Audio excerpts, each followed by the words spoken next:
everybody, welcome to The Voice Post-Results Breakdown. I'm Erin Bigelow, and I'm here with a lovely lineup of ladies, if I do say so myself. We have Kymberli Joye, Sarah Grace, Reagan Strange, and MaKenzie Thomas.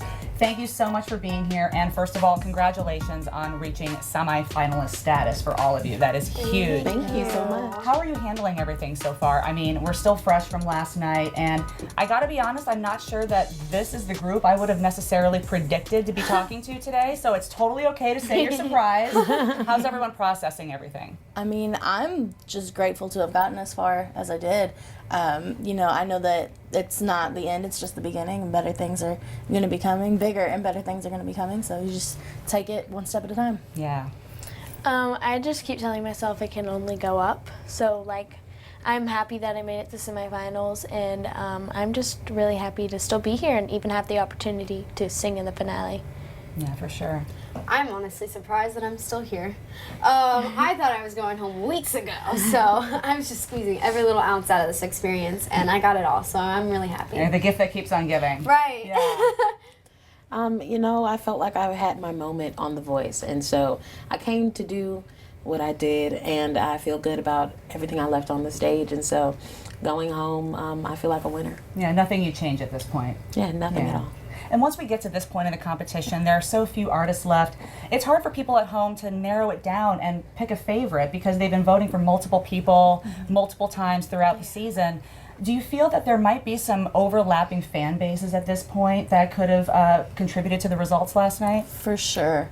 I think me and Kymberli actually have an overlapping fan base. Yeah, I mean, You're both gospel roots. we're both gospel roots, and then we did that duet together. Yeah. Yeah, we were going to get to that, but if you want to talk about that right now, we totally can, because you guys that was played, just so blew much the fun. roof off the So place. much fun. So much fun. Yeah. Loved every moment of it. Yeah. And this girl is amazing, so that was We were really cool. amazing. Yeah, we were roommates, so Yeah. it was just extra fun there. Yeah, everybody was sitting backstage and they did that. Everybody was watching in all of those high notes y'all were hitting.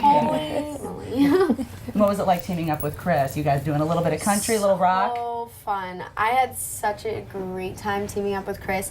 We're both musicians. We were both able to work together just to create good music, and that was our whole goal going into this. We had a little talk before we started. We're we're going to make good music. We don't care about singing the biggest notes we can sing or throwing all of the singing into this song that you would think that we would need to do, and we made it more of a song and more musical and put a solo break in it. And so it was really, really, really fun, and I think it was really different from what you normally see on the show. So I had a really good time teaming up with Chris. Yeah, both of you are instrumentalists on top of being singers, so you really got to showcase that. And I think you're the only trumpet player we've ever seen on the show. Yes, ma'am. So, I mean, between mixing up genres, showing off different instruments, is there a trick up your sleeve that we didn't get a chance to see yet? Maybe. But I guess you're just going to have to come see my shows if you'd like to know. Nice. And how about teaming up with Kennedy for your duet? Yeah, Kennedy and me are so close, and we've been since battles and blinds and knockouts, and it was really cool getting to team up with somebody my age that has gone through the same exact experience that I have, and it was really fun, and we got to go up there and she taught me some dance moves that I didn't exactly comprehend, but I tried my best, and we had such a fun time, and we got to show our personality through the song, so I really enjoyed it. So that was a little outside your comfort zone, doing the whole dancing, full performance thing. I'd love to do performances like that in my daily life and my shows back at home, but I just hadn't done one on the show yet. Yeah. So it was really fun to get to do that. Well, and Reagan, first of all, it is so great to see you feeling better. Thank you. You came off a tough week, so tell us what it was like getting back on stage for the semifinals. I really enjoyed it. That was one of my favorite performances that I've had, singing You're the Reason, and I really, really enjoyed it, and I loved the dress, I loved the stage, I loved the choir and the orchestra. I felt really good about it, and it was nice to sing again on stage. Yeah, for sure. And what about you, MaKenzie? I mean, you laid it out there for your instant save performance as well. Yeah, I don't really know what was going through my head at the moment. I kind of was just okay, let's just sing, and whatever happens, happens. So that's what I did. My inner monitors actually popped out during the performance, so I couldn't really Show hear must myself. go on. Yeah. But it's totally fine because I looked back at it and I'm happy with it. I just stood there and sang, which is what I do. That's what I love to do. So yeah, staying in the moment is so huge, just as a performer in any capacity. So now coming off the results from last night, were any of you preparing yourself for the result that happened, or were you just trying to stay in the moment as much as possible? I know you touched on that already. I was already packed. No, I'm just kidding. No, I didn't have anything to pack up because I only thought I was going to be here for a week. No, I'm just kidding. I'm kidding about everything, but except for that part. No, I mean, I've had such a great time, and we still get to be here for this last week, so I still get to see all of my friends. We all get to see Kelly again, and we get to see all of the staff that we've come so close to. Yeah. We get to see them one more time, so it's all good. Yeah. Anyone else, were you trying to prepare yourself for what happened, or just living in the moment as you go? You know, I was ready. Like I said, I felt like I've already had my moment on The Voice, and so each week was just another blessing. It was a bonus to be here. And so going in that night, I actually kind of felt like, okay, this is my time to go home. And it's totally fine. And I've enjoyed the ride the whole way. Oh, that's great. And you said the moment more than once. Which moment exactly are you talking about that you think you had? I'm talking about when I did Break Every Chain a couple rounds ago. That was the moment I got to step out and say, I am a gospel singer. This is what I'm going to do. This is the kind of music I want to make. And it did really well. It charted really high on iTunes. And for 2 weeks now, it's been #1 on the Billboard charts on the gospel digital sales. So, like, that's blowing my mind. And that's what really let me know, I did what I came to do. So it doesn't matter. There's only one winner of The Voice. And so it wasn't me this time, but I'm so glad I made it to the semifinals. It was awesome. And maybe there's other ways to win, right? Yeah, absolutely. Besides the title itself. And all of you guys have done really well with streaming. What are some goals that you set out to achieve that you achieved? I mean, whether it was just being able to showcase the genre that you do, or just a performance that you had that's a memory that you're going to have forever? I made history as the first trumpet player on Yeah. The Voice.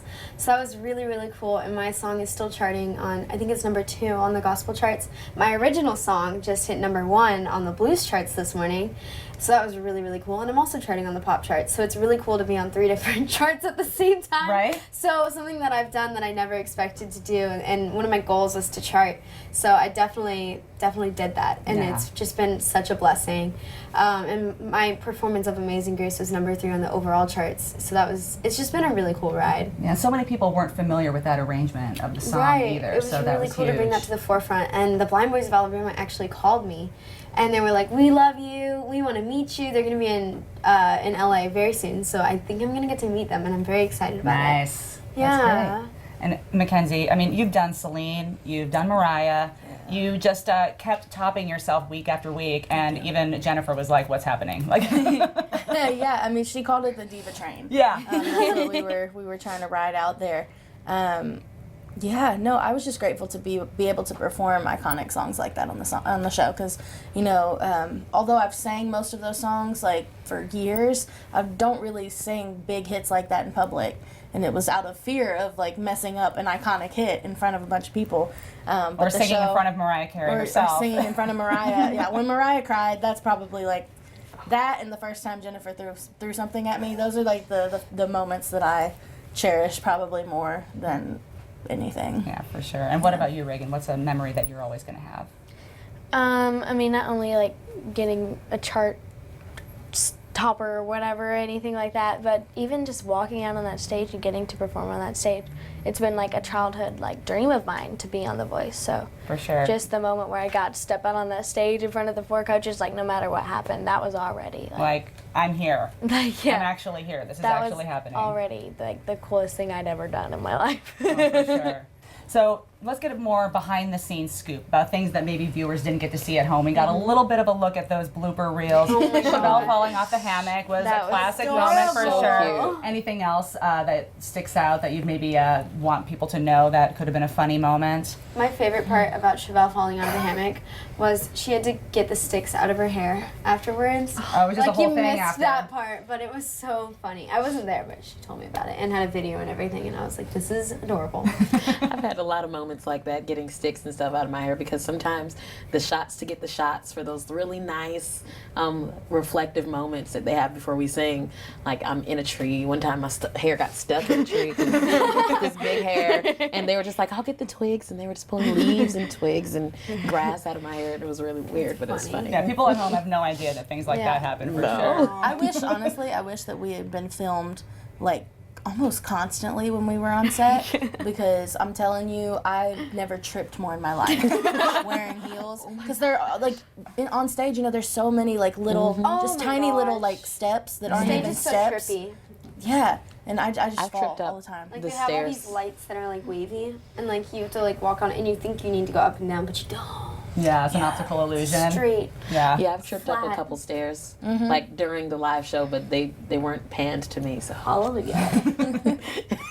What about the coaches? What surprised you most about Jennifer, about Adam, about Kelly, working with them, and who they are on TV versus actually meeting them in real life? Kelly's oh, the sorry. same. Sorry, girl.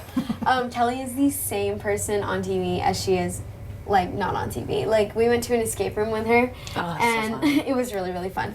And Park Ranger Keith, I don't know if you remember Keith Yeah. Caluso, but he was like trying to have a like meeting where we had all the clues, and he's like, "These are the clues. This is the order we got them in. Let's figure this out." And Kelly's like, we had a pin pad on the wall, and she was like guessing and I'm like, "Do you know how many 4-digit combinations there are?" Yeah, we're going to be She's doing this just for a like- while. She's just She's like, going "I'm sorry, at I have to and do it." she's like, "Totally listening." And he's like, "Kelly, Kelly," and it was just really funny. So she just is who she is. And yeah, she's Yeah. totally the exact same person. Yeah. yeah. Except for she doesn't cuss on TV.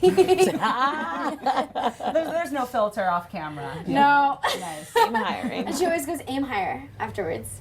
It's so funny. Yeah. So cute. And Reagan, what about working with Adam? I mean, he talked about the special relationship that you guys had more than once. He's just so genuine and real, and he really, really cares about everybody on his team, and he puts a lot of effort into making sure you can go out there and give it your all. Yeah. And J-Hud, I mean, J-Hud is super chill.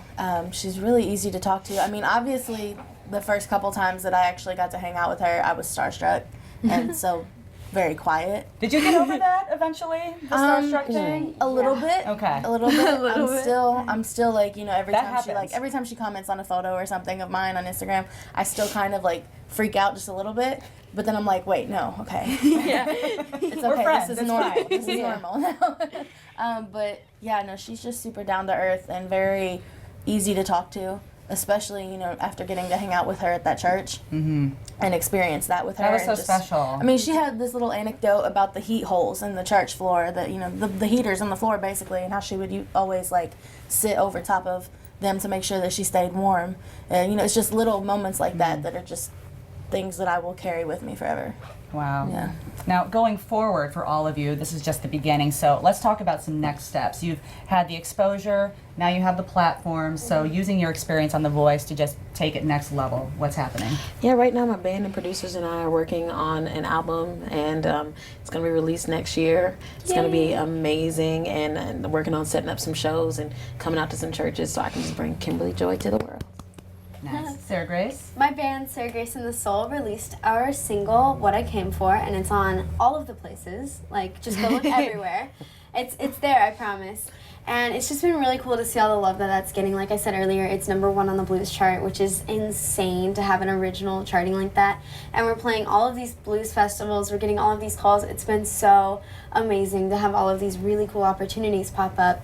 And our shows they're just going to start getting like even cooler than they were before. So I'm just so excited for all of the opportunities that have come up. Yeah, for sure. And what's next for you, Reagan? I'm just excited to have the exposure to where people in Memphis can know who I am. That way I can like go sing for so many people.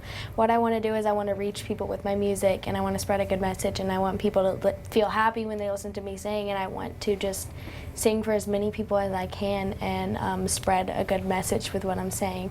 And I feel like this has given me a wonderful opportunity to do that. Yeah, and you're, both of you, really, I mean, role models for young girls. That's incredible. I think it's so amazing. When I was a little girl watching season 4 Danielle Bradbury, I wanted to be her. I wanted to be Danielle Bradbury, and I wanted to do The Voice. And so kind of having the same opportunity to be where Danielle Bradbury was and have other little girls look up to people like me and Sarah Grace and Kennedy and Chevelle and MaKenzie and Kymberli. Of course. Like, that's crazy, and it's a really wonderful thing that we've been given. Yeah. And what's next for you, MaKenzie? You know, I'm not 100% sure at the moment. I know that I'm going to go home and I'm going to enjoy Christmas with my family. Yeah, that's awesome. All of you guys get to spend the holidays with your family, so that's definitely a bonus for I'm sure. super excited about that, but hopefully I can work on, you know, producing some, or not producing some music, but creating some music and getting it out there. And, you know, I really want to try gigging. I really want to try, like, you know, going out and booking more shows and singing for people and, you know, just getting myself even further out there. A variety of venues and audiences. Yeah, absolutely. No, for sure. So at this point, is there anything that you would have wanted people to see on the show that you didn't get a chance to showcase? I know that we're still going to be seeing you next week, but since you were the first to answer, what did you have that you didn't get a chance to showcase? If I made it to the finale, I was dead set on performing something that's gospel, like straight up gospel, because I was riding the diva train for a while, and I was ready to, you know, stop it, hop off, and show America like the absolute purest, like raw form of me, and that's gospel music. That's me when I'm singing gospel music. So I didn't get the opportunity to do that on the show, but it's still gonna happen. I just got to figure out when and where. Yeah. Yeah. Is there anything that you really wanted to do that you would like to have gotten a chance to in the finale? I'm just really happy that they played those little bloopers and people just got to see the fun side of us and our personalities and like what we're like outside of the little interviews they see before. And even though that is us, it's really cool to see all like the funny stuff that happens that no one ever sees and be away from the spotlight version. And the true friendships we have. And I enjoyed the duets. I love the duets because we could all just have so much fun with each other up there and just create some magical music. And I'm really happy with everything that I've gotten to accomplish on the show, and of course there's more. You can never stop singing, so you have plenty of time. There's like Adam plenty said, more it's to a good do. start. Yeah. Yeah. Anything that you wanted to do on the finale or in the show that you didn't get a chance to? I mean, like you played pretty much every instrument there is. I ran don't out know of what's left. instruments. Yeah. I was gonna pull the kazoo and accordion out, but that's all right. No, I'm just The one-man band. well, we were talking about that, setting me up with like all like The keyboard and all of it. But so I mean, I ran out of covers to sing. Like I would go in the little trailer and talk about what I was going to sing next week, and I'd be like, I don't really know. And he'd be like, well, you have a set list, right? And I'm like, of originals. So it's kind of really cool to be done with singing covers, and I get to go back to playing my original music with my band in my shows, and just to have that freedom again as an artist. And I had such a great time on the show, but I really can't say that there's anything I left. I mean, except for that trick I was telling you about that you have to come to my show to see. And you said that you had your moment, that break every chain. Yeah. But anything else? The only thing that could have been better was maybe getting to perform an original on the show. But I mean, I feel like I did that with every performance. I infused myself into it. I wasn't singing karaoke. I was being Kymberli Joye, whether I sang a gospel song or a pop song. And so I left it all there, and I'm so proud of what I did.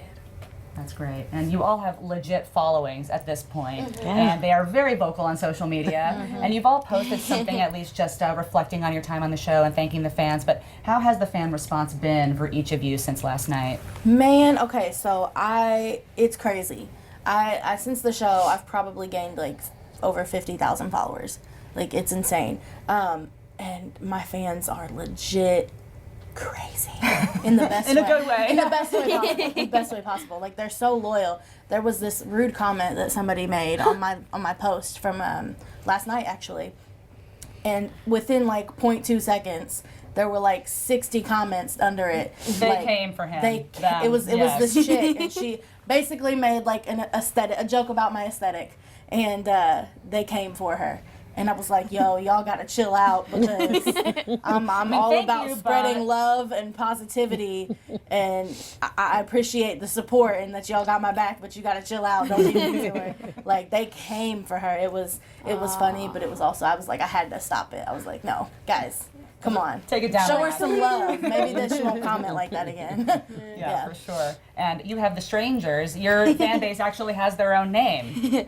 Yeah, they're awesome. They're so amazing, and I went live last night, and they were so supportive, and they're always there to shut down the haters too. And it's super sweet to see how much they care, and how they don't want to see you get hurt, and how they want to make sure you're happy all the time. And they're like, they make these little edits, and they're just just so sweet. And they take time out of their day to go support you and make posts about you and tell people to vote and stuff. So I'm really, really thankful for all of them, and they're just some of the nicest people I've ever met, other than these women. This fam right here. The Voice fam. Yeah. How about your fans? I love my supporters so much. It's just been so cool because they're the people that have been coming to my shows for the past 5 years, and I know that it's just that there are just more people now, and we all get to be a family together, and it's been really cool to see new people like discover the blues. Like I said last night. People have reached out to me and said that they didn't like the blues until they saw me singing on the show. They do now. So it's been a really cool experience to get to like reintroduce the blues to America. Yeah, for sure. And you've taken some people to church. I mean, let's be honest. Yeah. I have, and I did gain a following. I think I gained maybe about 30,000 followers from the show, which is ridiculous. But the most amazing thing has been just hearing stories of how the songs I sang or my testimony or my story has helped somebody else out of a dark place. And that's the thing I'm going to take from this, that I helped somebody out, that I touched somebody's life. Well, as Voice alumni now, what advice would you have for aspiring singers who want to go on the show? Do not read the comments. Don't do it. You're not the first person to say that. I was asked that question yesterday by our the social media team, because those little Instagram stories that we see. They asked me that question, and I was like, don't read the comments. Don't go there. You'll get sucked in. For every negative comment that you have under your videos or your pictures, for every negative comment you've got, there's probably 50 positive ones, but it's so easy to just focus on the negative and let it get to you. So just don't even bother. That's something that I feel like we all probably struggle with. Because you want to look at the feedback and see what America's saying, because it's an America votes results. Whatever. But yeah, don't read the comments, because it can easily put you in a dark place, and you need to just focus when you're on a show like this. You got to be full of good energy. Yeah. And before we let you go, any final messages to the fans? I mean, just thank you for all of the support and the love, and getting me to the top 8. It's a crazy opportunity, and I wouldn't have been able to experience it without y'all's support. So yeah, major thanks. Oh, me too. Okay, I can. Okay. Thank you so much, not only to all of America, but especially Memphis for really, really taking time out of their day to watch the show and to put a whole bunch of watch parties together and to vote and stream. It really, really means a lot to me that I even made it to the semifinals, and that you guys have actually given all of us the opportunity to be in the finale by getting us this far, and that really, really means a lot to me. So thank you. Thank you. I know I'm so creative. Thank you so much for all of your support. I love y'all. I'll say gracias. That's way more creative.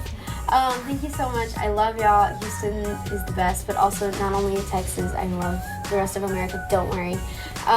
Just thank you, especially to my blues people, especially the blues youth, because we're keeping the blues alive, and it's just so cool to be a part of that with such an amazing community.